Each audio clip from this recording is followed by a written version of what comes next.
네, 12월 15일 수요일 오늘도 아침 책 읽기로 하루를 시작해 보겠습니다. 벌써 12월도 절반이 지났네요. 네, 하루하루 반복되는 이 일상이 때로는 조금 지겹고 좀 피곤하기도 하고 하지만 TC가 늘 우리에게 일깨워 주듯이 매일의 삶 속에서 우리에게 하나님의 신비와 또 아름다움을 일깨워 주는 그 작은 기쁨을 주는 그런 작은 것들, 작은 선물들, 그런 반짝이는 순간들을 놓치지 않고 기뻐하고 또 그것을 잘 누리는 법들을 배웠으면 좋겠다는 생각이 드네요. 저는 그런 작은 일상의 기쁨 중에 하나가 사실 맛있는 커피인데 아침마다 제가 좋아하는 이 프라도라는 카페 라떼 참 좋아하거든요. 좀 비싸긴 하지만 그냥 저에게 매일 주는 매일매일 삶을 일상의 그 루틴을 반복해서 지켜가는 저에게 또 주는 작은 선물이라 할까요? 네, 오늘 어제에 이어서 5장, 이제 벌써 5장이 됐네요. 밤에 우는 이, 또 파수하는 이, 일하는 이. 사실 기도문에는 그 순서가 거꾸로 나오는데 뜻이는 또 자신만의 특별한 이유로 그것을 뒤집어서 먼저 우는 사람부터 우는 것, 파수하는 것, 그리고 이제 오늘 5장 일하는 것에 대해서 일하는 밤에 일하는 사람에 대해서 회복이라는 그런 주제를 가지고 이야기를 하고 있거든요. 한번 읽어보겠습니다. 우리는 흙이고 흙으로 돌아갈 것이다. 그러나 먼저 우리는 일한다. 우리는 아주 작게나마 우리의 흔적을 세상에 남긴다. 내 딸들이 길바닥에 분필로 그린 그림이 세찬 비에 다 지워질 것이 분명하듯 우리의 대부분의 흔적 역시 금방 지워질 것이다. 그러나 딸들이 분필로 그린 나비와 무지개가 나와 내 딸들에게 중요한 것처럼 우리의 일도 중요하다. 보수를 받든 받지 않든, 고역이든 기쁨이든, 전문적이든 평범하든, 우리의 일은 변화를 가져온다. 훌륭하게 해낸 일은 세상의 진리와 아름다움, 선을 더해준다. 어둠을 몰아낸다. 밤기도에 포함된 대부분의 기도는 전기가 발명되고 24시간 접속이 가능해지기 이전에 만들어졌다. 모닥불이 세상을 밝히던 시대에 밤 시간에 하는 일 대다수는 위기와 관련된 것이었다. 응급상태, 위중한 병, 침입자나 적군으로부터의 방어 같은 것 말이다. 그러나 그것이 밤에 행해지는 일의 전부는 아니었다. 때로 가난한 이들과 노동계층은 한밤중에 일어나 불을 다시 지피거나 다른 집안일을 했다. 학자들은 흔들리는 촛불에 의지해 공부했다. 산파들은 새 생명을 세상으로 인도했다. 어머니들은 아이들에게 젖을 먹이거나 달래려고 잠에서 깼다. 수도사들은 기도의 일을 위해 일어났다. 우리가 하는 일은 의존적이고 상호 연결된 인류로 우리를 함께 묶어준다. 우리 모두는 다른 이들의 일에 의지한다. 우리는 종종 이름 없고 우리에게 보이지 않는 이들에게 기댄다. 밤에 드리는 어떤 성공의 기도문에는 이런 대목이 나온다. 다른 이들이 잘 때 일하는 이들을 밤이나 낮이나 살펴주시고 우리의 공동생활이 서로의 수고에 의존하고 있음을 우리가 잊지 않게 하소서. 우리 주 예수 그리스도의 이름으로 기도드립니다. 함께 살아가는 우리의 삶은 서로의 수고에 의존한다. 우리는 서로가 필요하다. 다른 이들이 그들의 일을 잘 해내는 것이 필요하다. 취약함이 주는 한 가지 선물은 우리가 혼자서는 충분하지 않다는 것이다. 우리 혼자 힘으로는 지나온 어떤 하루도 통과하지 못했을 것이다. 우리는 서로를 의지하도록 지어졌으며 항상 존재하는 우리의 필요는 원하든 원하지 않든 우리가 서로를 의지할 수밖에 없게 한다. 우리 가운데 순전히 자립적인 사람은 누구도 없다. 자력장치는 망할 수밖에 없다. 인류의 노래에서 처음으로 단주가 들려오기 전 모든 것이 있어야 할 그대로이며 어떤 고통이나 아픔도 알지 못했던 그때에도 우리는 자기 충족적인 존재가 아니었다. 남자가 홀로 있는 것은 좋지 않았다. 가장 순수한 인간성 안에서 우리는 상호 의존적이며 뭔가를 필요로 했다. 우리는 하나님을 그리고 다른 사람들을 의지했다. 그리고 우리는 일했다. 함께 일했다. 우리의 공동생활은 서로의 수고에 의존했다. 동산에서 벌거벗은 채로 더 없는 지락을 누리는 아담과 이브를 그린 그림은 많지만 어떤 식으로든 그들이 일하는 장면을 묘사하는 그림은 거의 없다. 구역 이외의 일이란 상상할 수 없고 천국에서는 직장 회의나 집안일이 반드시 제외되어야 마땅하다는 뜻 말이다. 물론 아담과 이브가 빨래를 건너뛸 수 있었으리란 점은 인정한다. 그러나 완벽함 속에서도 아담과 이브는 일했다.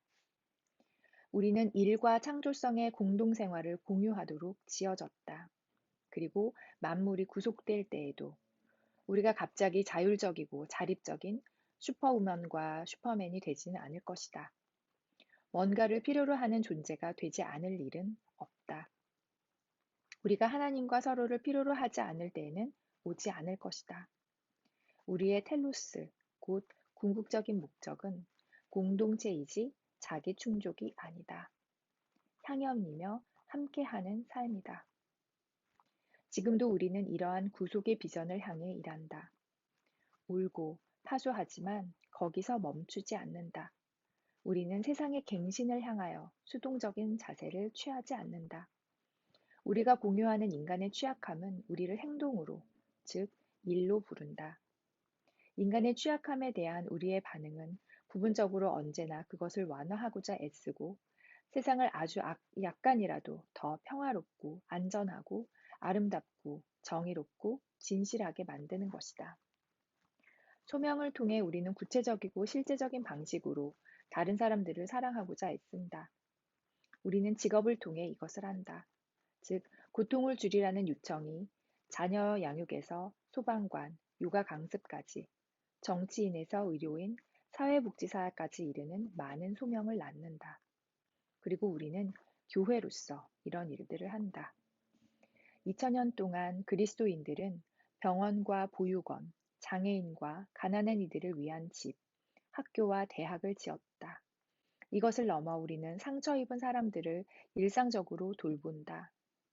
조용해서 칭송은 듣지 못할 수천 가지 방식으로 서로를 돌본다. 2007년에 교회 식구들은 음식과 아이들을 위한 미술 도구를 들고 우리 집에 찾아왔고, 한 번은 큰 스카치병을 들고 오기도 했다. 그들은 우리 어깨의 짐을 함께 져주었다. 그러나 어둠 속에서 우리의 취약함과 연약함 앞에서 행하는 선한 일은 고통을 완화하려는 갈망에서만 나오지는 않는다. 그러한 선한 일은 고통에 저항하고 죄로부터 아름다움을 만들고자 하는 갈망에서 일어나기도 한다. 나의 두 번째 아들이 태중에서 죽은 것을 알게 된 주에 친한 친구 케이티가 상실 가운데 있는 나를 위로하고 좋은 대화를 나누려고 내슈빌에서 방문할 예정이었다. 그런데 그 계획은 취소되어야 했다.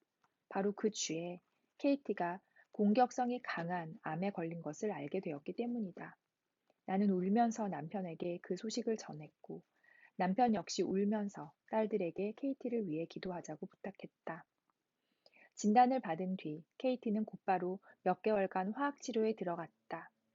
생명을 살리기 위한 독극물을 몸에 주입하면서 케이티는 시를 썼다. 그녀는 시인이고 죽음의 위협조차 그녀가 아름다움을 창조하는 것을 멈추게 하지 못할 것이다. 어떤 시련도 혹은 화학치료도. KT가 한 일은 고통으로부터 빛을 발하며 지속되는 무언가를 빚어내는 방법이었다. 이런 식으로 그녀는 어둠이 이기게 내버려 두지 않을 것이다. 우리는 세상에 정의를 가져오고 위기 상황에서도 도움을 주기 위해 일을 하지만 또한 순전한 즐거움 때문에 아름다움과 웃음, 그리고 경박함을 위해서도 일한다. 우리는 그림을 그리고 퀼트를 하고 요리하고 연기하고 스탠드업 코미디를 한다. 이 모든 종류의 일들은 올이 풀려나간 세상을 수선하시는 하나님의 역사에 동참한다. 일하는 사람을 위해 기도할 때 우리는 긴장 관계에 있는 두 실제를 붙든다. 즉, 우리 자신의 노동은 어둠에 빛을 가져오시는 하나님의 역사에 동참하지만 그동안 인간의 모든 일은 계속해서 아주 생생한 어둠 가운데 있다. 우리는 일하는 사람을 위해 기도한다. 우리는 종종 일 자체가 이미 망가져버린 세상의 상태에 맞서는 무익함의 현장임을 안다. 우리는 성경이 수고라고 부르는 것을 경험한다. 우리는 심으나 거두지 못하는 것처럼 보인다. 우리는 실패한다. 우리 모두가 수고와 좌절, 일의 무익함을 경험하지만 분명히 어떤 이들은 다른 사람보다 더 심하게 그것을 겪으며 종종 나머지 우리가 자는 동안에도 일한다. 사회 모든 영역에서 점점 밤에도 일하는 경향이 나타나기는 하지만 가장 젊고 가장 빈곤하고 덜 교육받은 이들이야말로 어두운 시간에 계속 일할 확률이 훨씬 높다. 특히 이민자들은 밤 근무 노동자의 불균형한 수치를 여실히 보여준다. 워싱턴 포스트는 미국의 이민자가 되는 것은 종종 많은 미국인들이 피하는 일을 할 뿐만 아니라 많은 미국인들이 일하지 않을 시간에 일하는 것을 의미한다고 설명한다. 밤에 일하는 사람들을 위해 기도할 때 우리는 종종 가난하고 주변으로 밀려난 이들, 우리 사회에서 가장 취약한 이들을 위해 기도하고 있다. 우리가 깨어서 기다리는 종말론적 실제에서는 일 자체가 새로워질 것이다. 이사야 65장은 하나님이 새 하늘과 새 땅을 창조하시는 것을 말하는데 그곳에서 일이 지니는 특징은 더 이상 수고로움이 아니다. 우리가 더 이상 일하지 않을 것이라는 말이 아니다. 우리는 치토스를 먹으며 넷플릭스 앞을 떠나지 않고 빈둥거리는 채로 영원을 보내지 않을 것이다. 그 대신 하나님의 백성은 그 손으로 일한 것을 길이 누릴 것이다. 우리 중 누구도 헛되이 노동하지 않을 것이다. 레슬리 뉴비기는 돌무더기 사이의 표지들이란 책에서 언젠가 우리의 몸뿐만 아니라 우리의 일도 다시 살아날 것이라고 쓴다.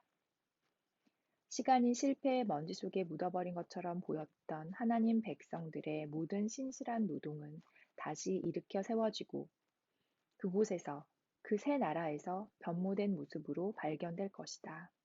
그들의 노동은 상실되지 않았으며 완성된 나라에서 그 자리를 찾는다. 우리의 일은 언제나 복됨, 풍성함, 영원히 출렁이는 기쁨의 원천으로 의도되었다. 일의 깨어짐과 무익함 때문에 애통해하며 모든 것을 회복하실 하나님을 깨어서 기다리면서 우리는 아무리 제한된 것일지라도 하나님이 우리에게 허락하신 재능과 역량을 가지고 일 자체와 이 세상의 노동과 상업 시스템의 갱신을 위해 일한다. 네, 절반 정도 읽었는데 오늘은 여기까지 읽고 또 나머지는 내일 이어서 읽어볼게요. 올이 풀려나간 세상을 수선하시는 하나님의 역사에 동참하는 우리의 일이라는 표현이 참 마음에 와 닿는데요. 네, 그렇게 한 땀 한 땀 풀려나간 올을 수선하시는 사랑이 담긴 하나님의 손길에 우리가 함께 동참하여 하나님의 그런 손과 발이 되어서 우리 역시 세상을 사랑하는 마음으로 그것을 갱신하고 회복하는 것에 함께 우리의 노력을 더하는 그런 우리의 삶과 또 우리의 하루가 되었으면 좋겠습니다.